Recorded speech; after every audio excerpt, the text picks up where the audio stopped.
Assalamualaikum warahmatullahi wabarakatuh. Bismillahirrahmanirrahim. Hari ini kita akan pergi kepada tajuk yang ke-12 iaitu tajuk tayamum. Dalam tajuk tayamum tingkatan 1 ini saya akan terangkan hanya 4 subtopik sahaja iaitu ta'rif tayamum, kemudian dalil ala masyru'iyyati tayamum, tawdihul hukm tayammum, kemudian bayan syurutut tayammum. Kita pergi, semudah bersedia, kita buka muka surat 170 mi'atun wa sab'una. Surat 170 dalam buku teks syariah tingkatan 1. Yang pertama kita pergi kepada ta'rif tayammum. Ta'rif tayammum secara ringkasnya daripada segi lughatan adalah al-qasdu, tujuan, berkeinginan. Manakala tayammum daripada segi syarak ialah aisalu turab ila wajhi wal yadaini badalan minal wudu' wal ghuslu aw udwin minhuma bi syara'itin mahsusatin. Menyampaikan tanah ke muka dan juga ke kedua tangan, menggantikan wuduk dan juga mandi atau anggota daripada keduanya dengan syarat mahsusatin, dengan syarat yang khusus. Okey, jelas ta'rif tayamum ada beberapa perkara yang perlu dihafal iaitu menyampaikan tanah. Kita gunakan tanah berbanding dengan wuduk, kita gunakan menyampaikan ataupun meratakan air. Kalau tayamum meratakan debu tanah. Anggotanya ada 2 sahaja, menggantikan wuduk. Okey.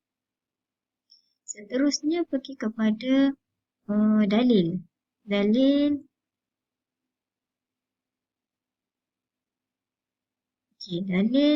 pensyariatan tayamum terbahagi kepada 2. Yang pertama daripada Al-Quran, daripada surah An-Nisa ayat yang ke-43. Ayat ini jelas menunjukkan bahawa kefahamannya, mafhumnya adalah barang siapa yang sakit, bermusafir atau didatangkan haid atau dalam keadaan berhadas atau memegang wanita, falam tajidul ma'a dan tidak terdapat tidak terdapat air, fatayammamu maka bertayamumlah sa'idan tayyiban dengan debu tanah yang suci, famsahu maka sapulah wajah kamu dan kedua tangan kamu. Dalam hadis Nabi SAW, utilna 'alan nasi bisalasin,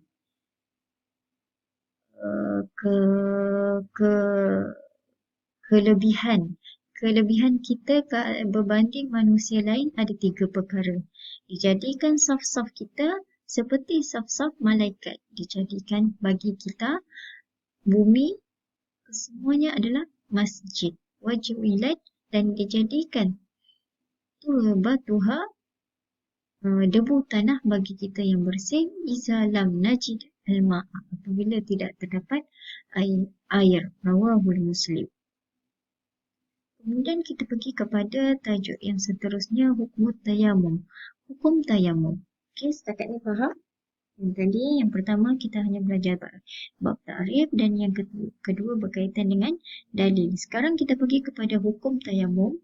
Hukum tayamum ada 5 semuanya: wajib, mubah, makruh dan haram.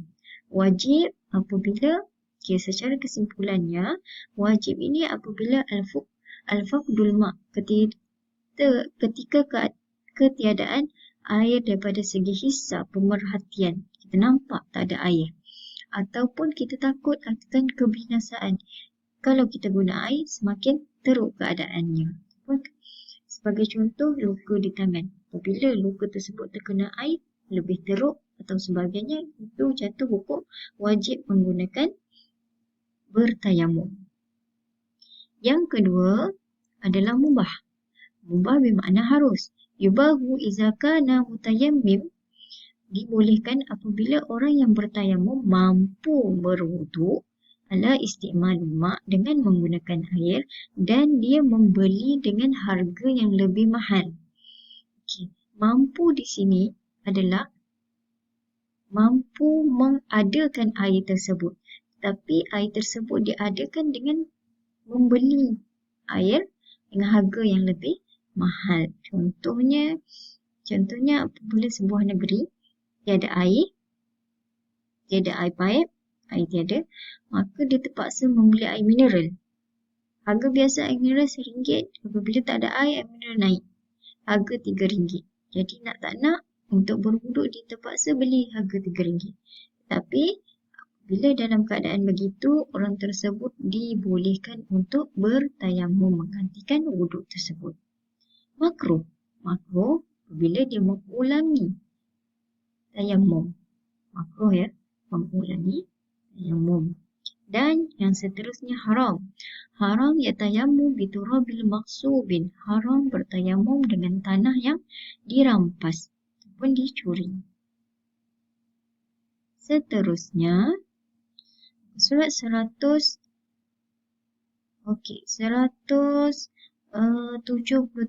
Kalau kat sini 173 asbabut tayamum. Kalau kita baca, kita dah tahu taklif tayamum, dalil tayamum, kemudian hukum tayamum, dan sekarang saya nak tanya, apakah antara sebab-sebab tayamum? Sebab tayamum yang pertama disebabkan musafir ketiadaan air ataupun sebab yang utamanya adalah disebabkan musafir disebabkan ketiadaan air untuk menggunakan ibadah-ibadah seperti solat, tawaf dan sebagainya. Okey, seterusnya min halatin lati yashra'u fiha at-tayammum. Keadaan-keadaan yang disyarakkan bertayamum. Ada 4. Ma'i hissa au syar'an. Ketiadaan air daripada segi pematian ataupun daripada segi syarak. Okey, apa yang dimaksudkan ketiadaan air daripada segi hassa? Ka'anna kana fi safarin walam yajidul ma'a. Dia bermusafir dan dia tiada air. Yang seterusnya al-ma'u faqdul ma'u syar'an. Wazalika ka'anna kana ma'ahul ma' walakinnahu yahtaju ilaihi li syurbihi. Ada air bersamanya, akan tetapi air yang ada itu digunakan untuk minum. Kalau kamu ada air, hanya di paip sudah tiada air, tapi pada kamu sekarang ni hanya ada setengah botol air saja. Kamu nak guna untuk minum ataupun nak guna untuk ambil wuduk. Selalunya guna air tersebut untuk minum. Wuduk boleh digantikan dengan tayamum. Yang kedua, al-bu'dul ma'anhu. Jauh untuk mendapatkan air. Apabila tempatnya tiada air dan masafah perjalanan antaranya dan antara air itu iaitu setengah batu. Setengah batu bersamaan 2.5 km untuk mendapatkan air tersebut, maka dibolehkan bertayamum. Terusnya adalah ta'uzur isti'malul ma' hissa kana au syar'an. Uzuran menggunakan air hissa kana au syar'an. Ta'uzur isti'malul ma' hissa ka'anna yakunal ma' qariban minhu walakin ya'mudu au sab'u yuhafu minhu.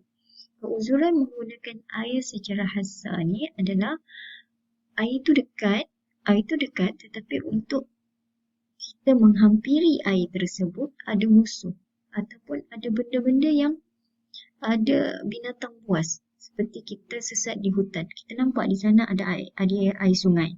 Tapi untuk sampai ke sungai tersebut, kita perlu merentas harimau, perlu merentas ular dan sebagainya. Maka dibolehkan untuk bertayamum. Itu yang dimaksudkan dengan ta'uzur isti'malul ma' hassa. Seterusnya ta'uzu isti'malul ma' syar'an. وذلك كأن يخاف من استعمال الماء حدوث مرض أو زيادته أو تأخر الشفاء. Okay, ini bagi orang yang sakit ataupun saya kata tadi orang yang luka di anggota-anggota. Dia tidak dapat menggunakan air. Apabila dia menggunakan air pada anggota tersebut akan lebih sakit, bertambah sakit ataupun akan melambatkan penyembuhan. Maka dalam keadaan ini wala yajibu alaihi isti'maluhu. Maka dalam keadaan ini dia boleh bertayamum dan dia tidak wajib menggunakan air. Dan keadaan yang last sekali, yang terakhir adalah bardun syadid, terlampau sejuk. Ini tak pernah lagi berlaku di Malaysia. Ini biasa berlaku di negara-negara 4 musim, yang mana apabila terlampau sejuk ini suhunya adalah sehingga mencecah negatif. Bila mencecah negatif, dia memudaratkan apabila menggunakan air. Maka seorang tersebut boleh menggunakan tayamum menggantikan wuduk. Seterusnya kita pergi kepada syarat tayamum. Syarat tayamum ada 7 semuanya. Yang pertama, ilmu bidukhulul waktu yakinan. Mestilah yakin masuk waktu. Yang kedua, dia mesti mencari air selepas masuk waktu. In lam yakin faqadahu. Dan mesti yakin bahawa tiada air. Yang ketiga, berusaha tayamum. Yang keempat, debu tanah tersebut mestilah tahiran, suci dan bukan yang telah digunakan. Yang kelima, debu tersebut tidak bercampur dengan najis ataupun tepung. Okey, mesti suci. Yang keenam, izalatun najis anil badan. Sebagaimana wuduk, kita mesti menghilangkan najis daripada badan. Begitu juga dengan tayamum, mesti menghilangkan najis daripada badan. Dan yang ketujuh, bertayamum. Tayamum pada setiap fardin. Fardin maksudnya setiap solat fardu sahaja. Wala yusalli bi tayammumi illa fardan wahidan. Tidak boleh sembahyang dengan tayamum kecuali dengan satu solat fardu sahaja. Wa yusalli ma sya'i min sunani. Dan boleh sembahyang apa sahaja sembahyang sunat selepasnya atau sebelumnya. Okey, itu sahaja untuk hari ini. Sekian. Assalamualaikum warahmatullahi wabarakatuh.